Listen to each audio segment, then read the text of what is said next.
want to continue presenting those reasons?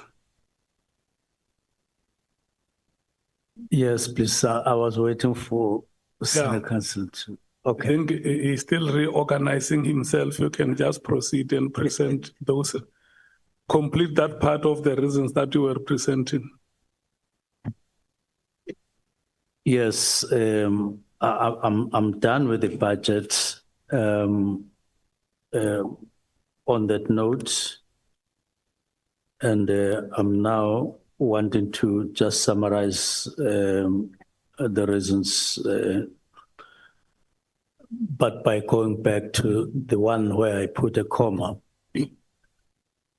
The group of people that wanted private conversations and others sent WhatsApps and so on, and who expressed concerns about their security and all of that,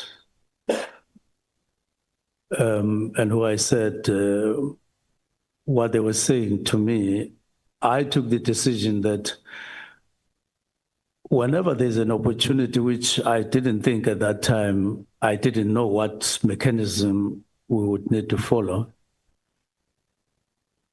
I decided and accepted that their safety would almost be in my hands, because if I go and say so and so and so and so I said 1, 2, 3, it wouldn't augur well on their part. And this influenced me not to go to the National Commissioner as I would have done with other grievances and other complaints, because there was now security. It had nothing to do with trusting or not trusting the National Commissioner. Even the DMs, I didn't go to them to say there is this, but this process of thinking what mechanism the engagement would take, especially on this particular aspect, it took me really some time to settle with something that is balanced, that I was happy with. Now, let me divulge though how I had when finally in that last day of the year, I decided to write the letter. First thing, I calculated months I'd been appointed to police. It was 5 months at that time. And when I looked at our performance, I was happy with our performance in terms of progress that we'd made.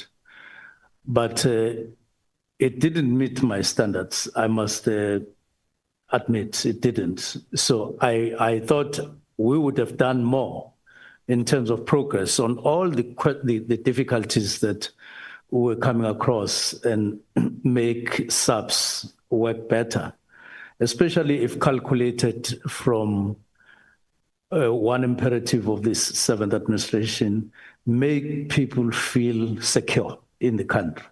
So I felt that we were lagging behind and there was a gap. So I then said, no, I'm not going to, this was a decision that I had been nursing, but without settling for it, deciding that I'm settling. Now, when we broke after the 28th, we only stopped working on the 28th of December. I had time to sit. I went to my home in where I grew up in the rural area. Some of the rural areas like mine, they are open, really rural, and you think better when you are there. Some of you who come from those areas that are open, I see Honorable Mngangwe smiling. He knows the processing. I then got time to think in a concentrated way, 29, 30, because I must be honest, it didn't, even on those days, I had not settled to it. No, I must write a directive. But because I put myself under pressure to really come to the conclusion of my thinking process, there was also an intervention that at the beginning of the year when we open, what is it that we will be upfront in terms of dealing with and delivering? And so early in the morning on the 31st, I woke up, I took the pen. In my home where I sleep when I'm there is a rendezvous. So I went there to sit on the table and started writing. Now, firstly, when General Mkhwanazi even took pain trying to explain that my letter was written by people who were sitting somewhere in a corner, I was looking at him on TV. I did see that he really was trying very hard to find a corner somewhere in South Africa where these people were sitting, who he didn't name. And he ended up not naming that place. What the truth is, I sat down in that room alone, and I wrote what ended up being the directives. Why did I select the three? They came from the work that we had been doing. And in my assessment, they came up tops as uppermost in my mind, also considering the views of people. Now, which are these issues? It is the disbandment of the political task team, merely as part of, not that I have any particular individual in the team that I have a problem with, but it was optimization. I will get resources and so on, more resources to do what we have to do in advancing the work. And my calculation was that it would be a process that at some point we would discuss in a particular way. So I then said, okay, political killings task team, we would need to disband it. 2, it is border management, because we have, as leadership, whether here in Parliament or in the executive, some instances you really can't, you feel you can't explain. Like when a young 6-year-old girl, among other matters, was murdered in Soweto. And it turned out that she had been murdered by a foreigner, somebody from outside, from Mozambique. And when you looked at that person and the age of the child and the atrocity, the manner, the cruelty that went into the murdering of that child, I really felt embarrassed. And it was one of the things that I recorded, that maybe if I had taken some steps to reduce the inflow in borders by making sure that we play our role, an efficient role as subs among other people who are on the border, we could have saved the life of the child. That came to me. Then I then wrote border management. But by then, I had become aware that, in fact, the exit and entrance points in South Africa are porous. Those people who are criticizing us for not taking these matters up the way we should as government over time are correct, and I support them. Therefore, border management came as a result. It has matters inside. I come from KZN, northern part of KZN. I often speak to people in Manguzi and so on. And those people live in fear, literal fear of losing their cars, losing themselves, and all of that. In other words, being victims of these people who are maranguing in that particular area. And murders have taken place by these people and so on. And so I identified that as the second thing that I would want to tackle very early at the beginning of the year. And then the third one was freezing posts in crime intelligence. Now, let me then wrap up on the, Minister, as I say, on the political look at killings, page Tassim, why 112.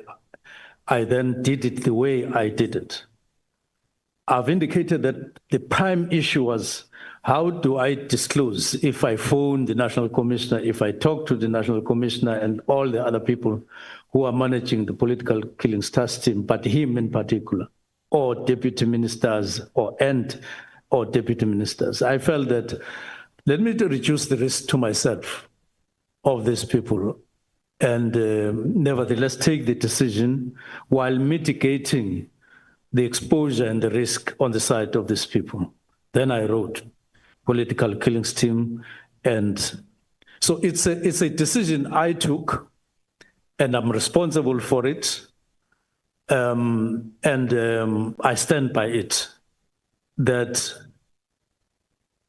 I will deal, of course, with the constitutionality and lawfulness thereof. But in terms of reaching that decision and writing it, if there's one person to talk about on it, it's me. Let's not look for some people who are in the corner. In the writing and transmitting my decision, there are only 3 people who were involved. One, it was the chief of staff in my office, because I didn't want to personalize it to a point where I simply write from home and like I wanted the office to host it, but we're not together with chief of staff. So I said, here is the letter. Send it to the special advisor, Advocate Piccoli, who was in Pretoria, and the letter was sent to him. And he looked at it, he made some inputs. It went back to chief of staff with those corrections. He sent them to me, I read it, and I said, go ahead. That's the process. So don't look any further for any reason, even if you somehow believe that I have no capacity to write that letter for some reason. I don't think that there is any engineering of anything in that. It merely were the selection of issues I felt strong about, but not on behalf of myself, but flowing from the work that is expected of me to deal with and make impact in terms of the work that I do. And it was not the first letter that I wrote ever in life. I'm not talking about letters of love affairs as a schoolboy. I wrote plenty of those letters. I'm talking serious work. I've done so in my job. I'm not saying so, honorable member.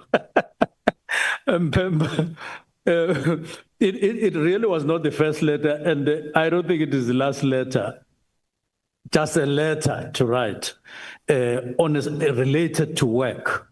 That's why I'm saying I'm taking personal responsibility of that letter, and I stand by it. Now, with identifying those 3 matters, but the reason why I couldn't call General Masimula, called General Mkwanazi, called General Kumalo to my home or elsewhere is because the finality of engaging on that matter came in that particular form in the last days of the year. So if you ask me, why not when we were together, I had not concluded. I'm honest about it. I make an effort to be honest all the time.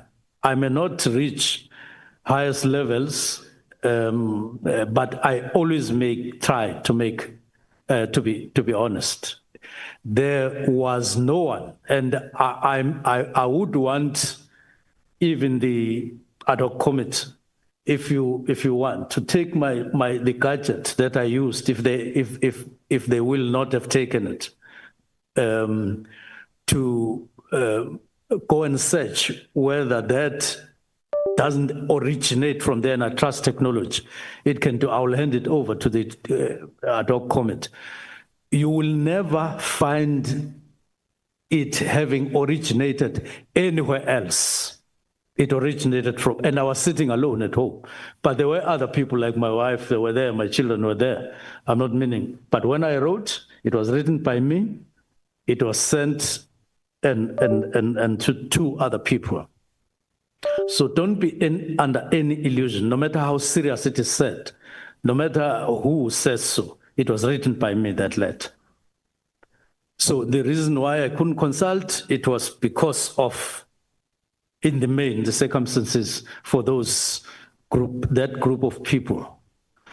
I've gone on the group of people to engage evidence leader to explain the situation and said, I wouldn't want to talk on behalf of anybody, of any one of them.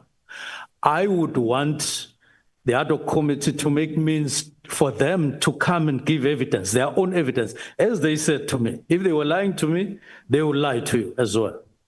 I want them I want them to say these things live to you. That's why I didn't, there was no such a platform when I wrote, but nevertheless, I said to myself, I would have to do something. Indeed, at the beginning of the year, I had a discussion with Advocate Picolto to say, should we come up with an inquiry at ministerial level, just for these people to get a fair platform where they will feel safe and confident, because we can't just treat a risk of life, and this is a security thing, and say people must go and talk anyhow, anywhere, and so on. Because they themselves said so to me. Please look after ourselves. We trust you. We are talking about these things as they are. We have experienced these things firsthand in these two categories that I said, human resource practices and others that border, if not exactly, on defeating the ends of justice. And the names of people there. And I have responsibility to protect those individuals. That's why we went elaborate to say what would be the nature of transporting them as individuals? Where will they be accommodated? And how will they come here? And there must be somebody who lead each one of them on writing a statement to the ad hoc committee.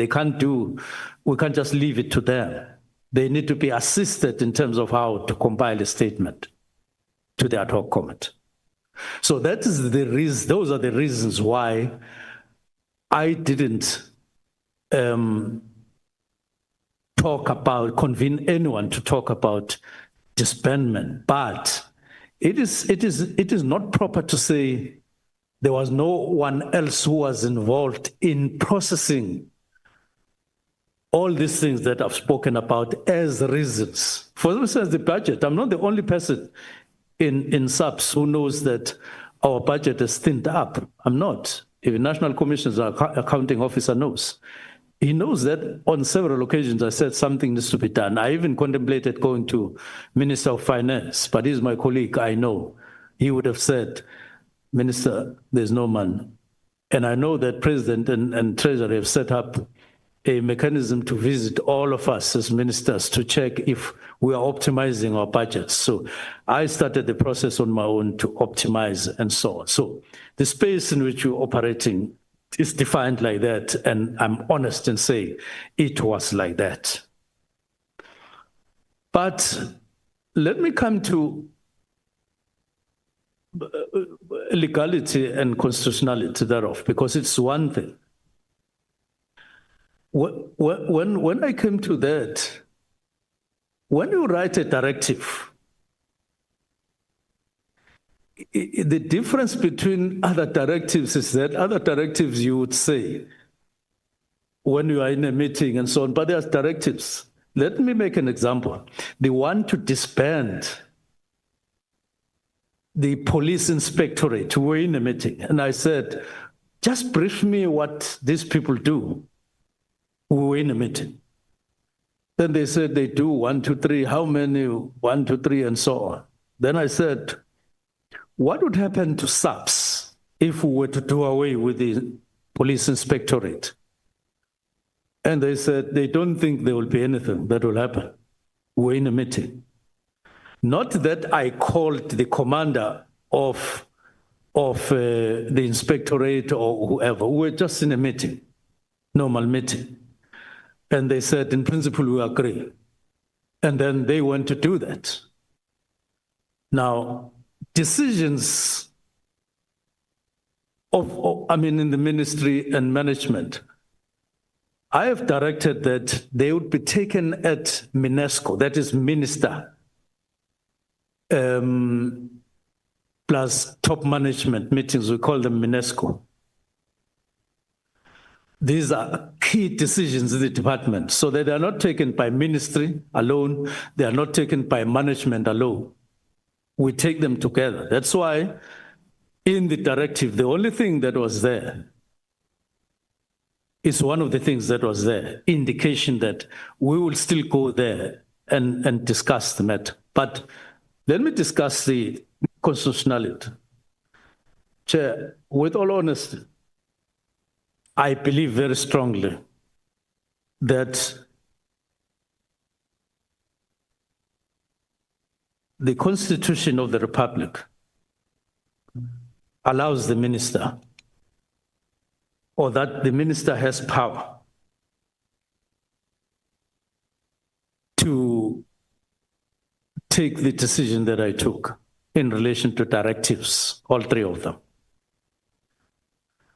I start with section 206, subsection 1, which addresses the political responsibility for the police service. It states, I quote, a member of the cabinet must be responsible for policy and must determine national policing policy after consulting the provincial governments and taking into account the policing needs and priorities of the provinces as determined by the provincial executive. This is what it says. You may have heard one of the generals in the Madlanga Commission saying, the policing policy that has been endorsed and is in operation is the first one since 2018 to be, or if not since whatever period, I think she was saying 1994 or something like that. So that policing policy, we developed it, it is in place, in line with the statute. But as it says here, you determine, taking account. That's one. 207, it deals with a different matter. The control of the police service.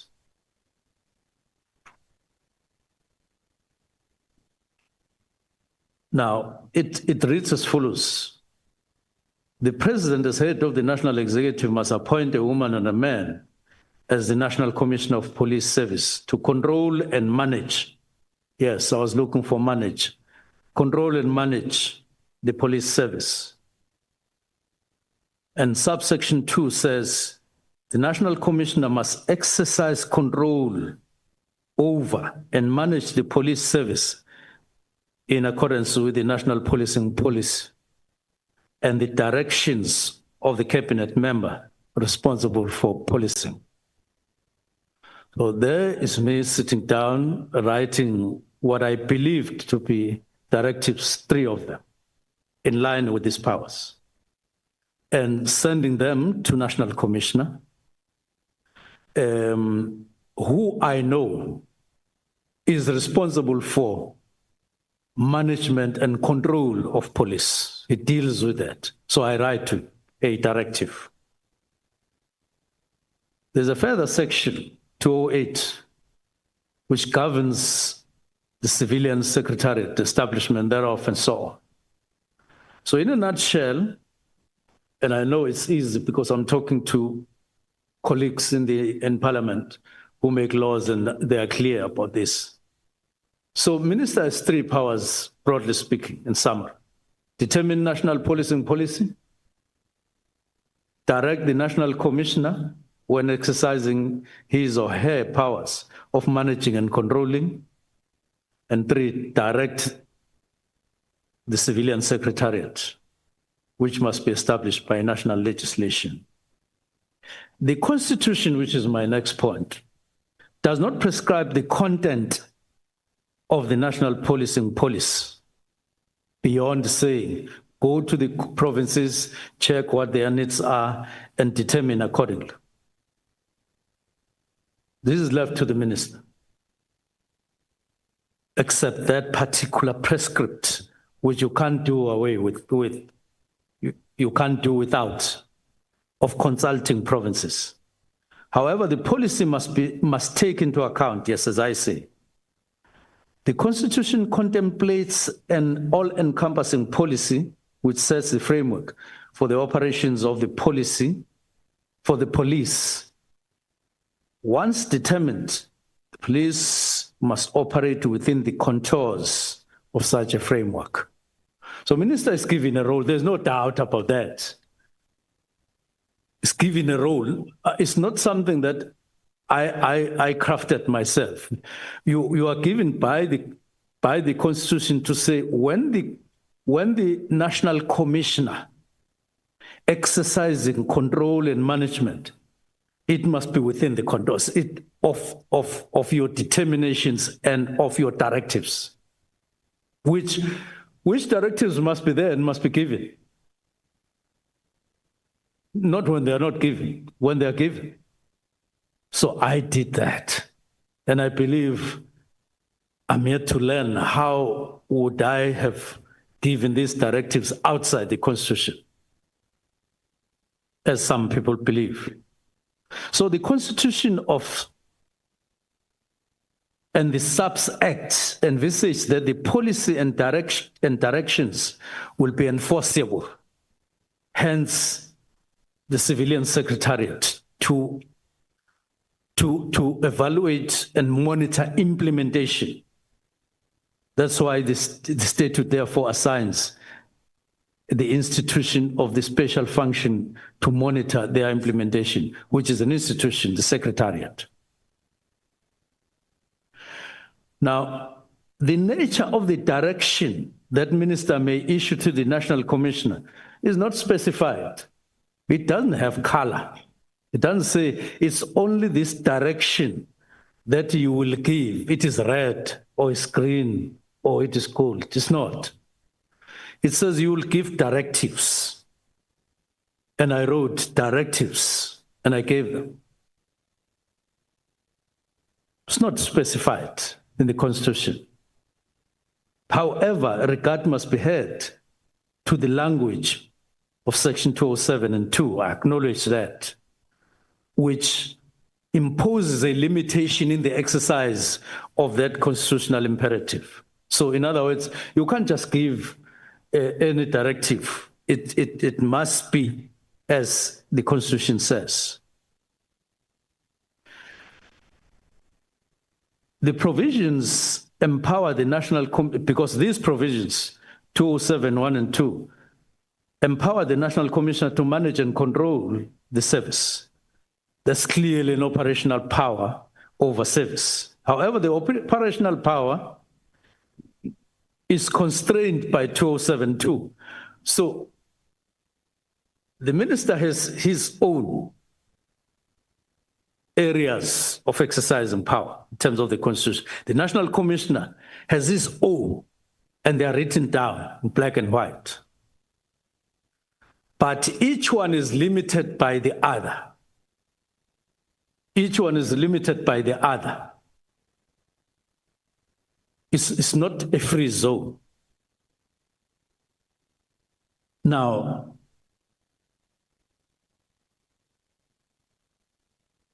when I elaborate on my own, I'm not a lawyer, but I've been minister in other departments.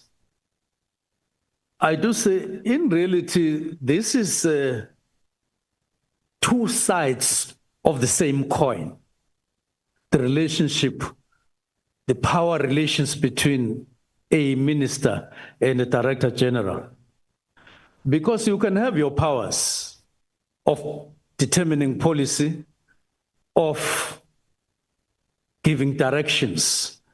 But if the director general or national commissioner is not there and it doesn't cooperate as the other side of the same coin, you won't go anywhere. Similarly, national commissioner can't just do outside of the directives, outside of the policing police. So this is a compelling kind of issue or exercise of power relations between the two. Let me go on with the powers. So I believe, honestly believe that I didn't exceed the powers of the minister in writing those directives, nor did I exceed the powers of the Constitution and even the Act, the SAPS Act. Now, the issue of time, I'm just taking leisure to deal with. I attached immediately. Now, the directive would still have been the directive even without immediately, but I added immediately because, as I indicate, I wanted to send a message to be understood that I would want the national commissioner to have this in mind, but it was not like in a drill. You know, in a drill, you say left, and the person you are commanding must really lift the left leg, as and when you say on time.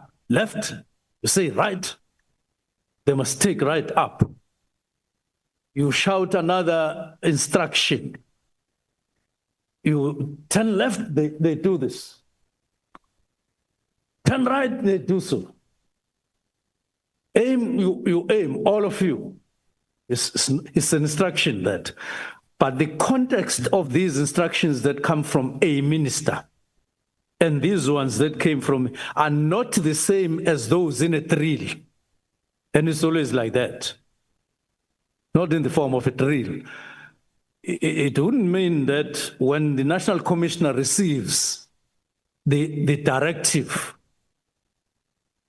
he has to do this on the spot. That is why I gave a window. It was deliberate. Go and try and write an interim report.